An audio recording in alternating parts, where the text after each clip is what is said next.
Clairement, au quotidien, nous pouvons être des hommes et des femmes politiques en agissant en fonction de nos valeurs dans tous les actes du quotidien, aussi bien en faisant nos courses pour manger qu'en éduquant les enfants, en éduquant nos animaux, en prenant soin d'eux, en prenant soin de nous, en allant chercher qui nous sommes vraiment, puisqu'on a tous une place qui nous attend et qui est faite pour nous sur cette terre. Bref, on peut tous faire de la politique.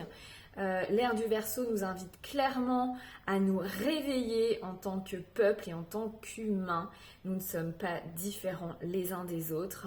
Et la mixité fait notre puissance et notre richesse. Donc il est temps vraiment de nous réveiller et je pense qu'on n'a plus le choix maintenant. C'est maintenant. Il y a un truc qui me semble tellement évident et qui semble évident à plein de gens, mais peut-être pas encore pour toi, et j'ai envie de t'aider à ouvrir les yeux là-dessus, c'est que le système, en fait, tel qu'il est fait, il meurt. Pourquoi ? Parce qu'il n'est pas bon. C'est tout. C'est pas pour un cataclysme sans raison et fatal pour l'extinction de la France, tu vois. C'est juste que c'est mortifère comment le système fonctionne aujourd'hui. La preuve, ce système, en fait, il est conçu pour te rendre esclave de lui-même, pour te rendre drogué de lui-même. C'est-à-dire que la base de ce système, c'est de gagner de l'argent. Et cet argent, comment tu le gagnes ? Eh bien, tu deviens esclave d'un système, encore une fois, parce que même si tu te mets à ton compte, tu es toujours pieds et poings liés par ce système administratif, législatif, légal, etc. On nous a appris qu'on ne pouvait pas vivre libre et qu'il fallait respecter des règles et des lois. Mais le problème, c'est que ces règles et ces lois, elles ne viennent pas de nous et qu'on nous impose des choses en partant du principe que l'être humain est vraiment très bête, très con et qu'il faut le rendre servile pour qu'il soit utile, un petit peu comme les animaux. C'est-à-dire que ce système traite les humains comme des animaux, sous-entendu que nous n'avons aucune conscience et aucune valeur morale. Donc presque même pire que des animaux, puisque bien heureusement qu'aujourd'hui d'ailleurs, on traite les animaux de mieux en mieux en prenant conscience qu'ils ont des émotions tout comme nous. Bref.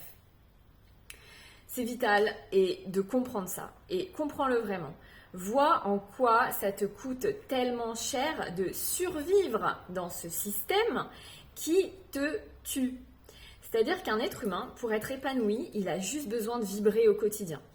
De mener des actions qui sont importantes pour lui, à son cœur, et qui lui génèrent des sensations. Vibrer, se sentir vivant, avoir des envies, réaliser ses envies, c'est comme ça qu'on est en vie.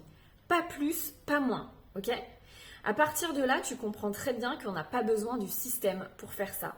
Et c'est là où pour certains, des dirigeants, bien évidemment, ceux qui tirent profit de tous ces esclavagismes, les esclavagistes, eh bien, eux, bien entendu, ne veulent surtout pas qu'on se réveille et qu'on prenne conscience de ça. Il ne faut pas croire qu'on va repartir en arrière comme à la Révolution où le peuple va juste se battre contre les autres. Non. Il faut vraiment comprendre qu'on est tous les mêmes et que finalement, aujourd'hui, pourquoi le système, pourquoi ça foire ? C'est parce que ce sont les plus faibles qui nous dirigent, les plus pauvres qui nous dirigent. Oui, c'est les plus pauvres et les plus faibles qui nous dirigent, c'est-à-dire humainement, c'est ceux qui ont le moins de valeur morale qui nous dirigent. Ils ont tout focalisé sur le pouvoir, sur l'argent, sur le patriarcat. Mais vous oubliez une partie de l'être humain, c'est-à-dire la polarité féminine, puis vous oubliez aussi une partie de la population mondiale, c'est-à-dire les femmes qui ont à exister avec leur féminité et pas devenir des hommes dans la compétition pour trouver leur place et exister, que ce soit en politique ou dans un poste à responsabilité.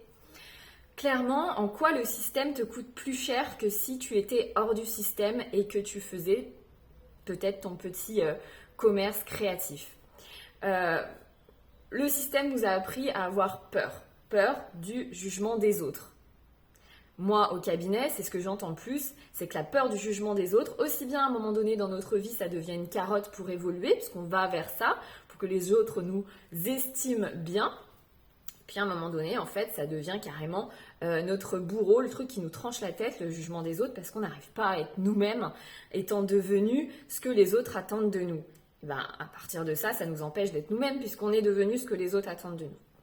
Alors que être heureux, vibrer, c'est devenir nous-mêmes. Donc l'idée, c'est d'arriver à se nettoyer de ce que les autres attendent de nous, de ce jugement qui est porté par le système et par la société telle qu'elle est aujourd'hui, et de s'octroyer le droit d'avoir confiance en soi, d'avoir confiance en ses valeurs, d'avoir confiance comme quoi on est un être humain de valeur et qu'on mérite déjà d'être heureux, on n'a pas besoin d'en faire plus, et que si on n'en est pas convaincu, c'est que soi-même, on n'a pas trouvé ses propres valeurs. On n'a pas encore trouvé son propre trésor qui nous convainc qu'on est une belle personne, qu'on a le droit de rayonner, qu'on a le droit de penser, de dire et d'agir comme le cœur nous inspire de le faire. Donc tu vois, en fait, c'est tout un cheminement, un travail personnel, c'est un travail avec soi, pour soi, et jamais contre soi, et donc jamais contre les autres. Le système, en fait, il te pousse tout le temps à consommer, j'ai envie de te dire, rien que par l'apparence.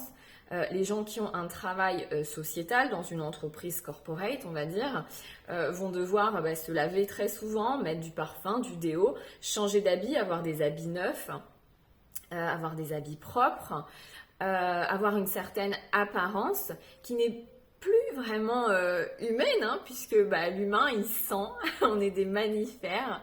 L'humain, il a ses propres couleurs, ses propres imperfections, et ouais. Et c'est ça que d'aimer l'humain, c'est de s'aimer soi en priorité. Donc bref, tout ce qui est esthétique, apparence, habitude de faire comme les autres, d'avoir le truc à la mode, la marque à la mode, tout ça, ça coûte énormément d'argent. Enfin, si à un moment donné, tu t'arrêtes et t'additionnes en fait tout ce que tu as dépensé, et moi je l'ai fait dans ma vie précédente, tout ce que tu as dépensé comme argent pour être dans la bonne apparence de ce qu'on on attend de toi, pour devenir ce petit robot là, ça coûte des sous quoi. Et puis derrière, en plus, il faut avoir un certain corps. Donc on va aussi s'inscrire à des sessions de sport pour avoir un corps qui finalement n'est pas vraiment le nôtre. Alors que clairement, pour avoir vraiment notre corps sain et bien, il n'y a aucun paiement qui est nécessaire. C'est-à-dire que ton propre corps peut te permettre de faire le sport simplement en marchant autant de temps qu'il le faut quotidiennement, ou même avec des étirements, du yoga, etc. Bref, tout ça, ça s'apprend et on peut le pratiquer tout seul. Encore une fois, il n'y a pas besoin d'aller payer. Et quand je dis tout seul, ça ne veut pas dire dans la solitude extrême, c'est-à-dire qu'on peut retrouver plein de gens pour faire ça. Voilà. Puis il y a tout ce contexte-là de consommation, parce que quand tu n'es pas épanoui dans ta vie, tu vas travailler. Ce travail, nécessairement, au bout d'un moment, il ne te fait plus vibrer, ou il ne t'a jamais fait vibrer. Et donc, tu vas aller chercher des moyens de te réconforter. Et donc, ça va passer par des addictions ou de la consommation de produits toxiques pour ton corps, c'est-à-dire des sucreries, des produits aussi pharmaceutiques, des compléments, etc., des vitamines, mais aussi bien des trucs qui sont fabriqués avec des choses qui ne sont pas naturelles, c'est-à-dire c'est pas bon pour l'humain. Quand je parlais de sucreries, de gâteaux.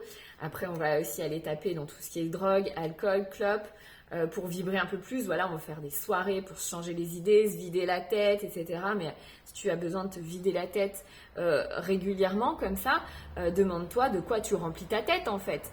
Parce que si tu la remplis de merdier, en fait, effectivement, ta tête, ça devient une poubelle, puis il faut la vider régulièrement. Mais en plus, si tu la vides avec du merdier, bref, tu vois le résultat. Après, on projette aussi, je travaille toute l'année, les gens travaillent toute l'année, ils se sacrifient au travail, ils prennent sur eux, ils font des efforts, supporter les collègues, devoir atteindre des objectifs, bref, voilà. Être assis devant un écran alors que l'être humain il a besoin de bouger, d'être en mouvement, d'être en énergie pour être en bonne santé. Bref, on fait tout ça toute l'année et puis on attend avec impatience des vacances pour que ça s'arrête. Et finalement, ces vacances qui sont déjà grandes en France, puisqu'on a 5 semaines, voire certaines personnes plus, on attend ce temps de non-travail en fait. C'est-à-dire que tu consacres la majeure partie de ta vie dans un truc qui s'appelle le travail sociétal, qui génère en fait de la rentabilité, bien sûr. Tu consacres ton temps de vie, ton énergie à faire ça, alors qu'il n'y a qu'une chose que tu attends, c'est que ça s'arrête pour vivre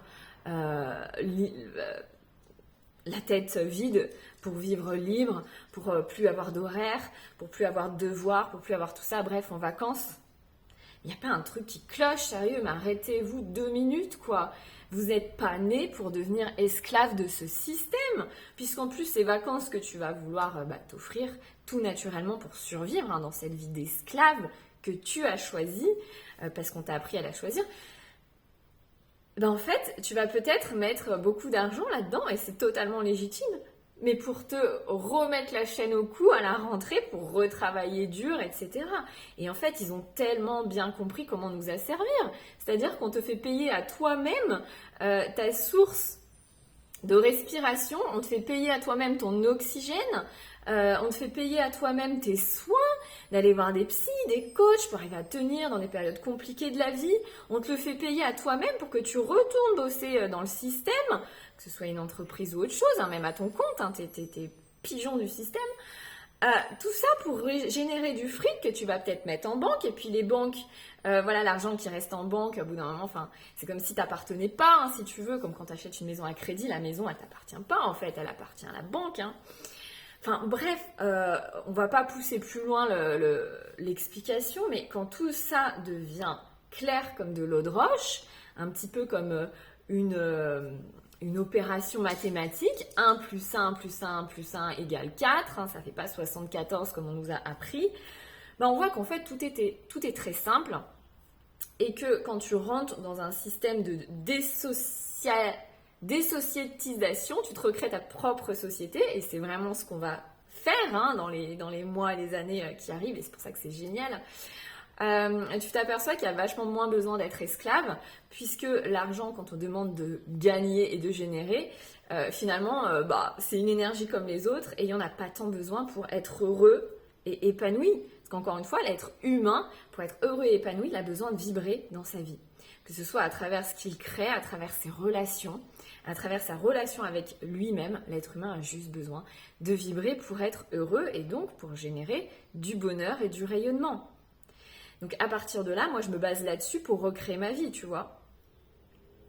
Bref, j'espère que ce partage t'aura inspiré. Si tu veux qu'on en parle vraiment plus, n'hésite pas à me contacter, c'est vraiment important. On vit une période charnière dans l'histoire de l'humanité, et surtout dans l'histoire de la France. Et oui, la 5e République va devoir se transformer, mais nous sommes des magiciens si on active le pouvoir de l'intelligence et du cœur.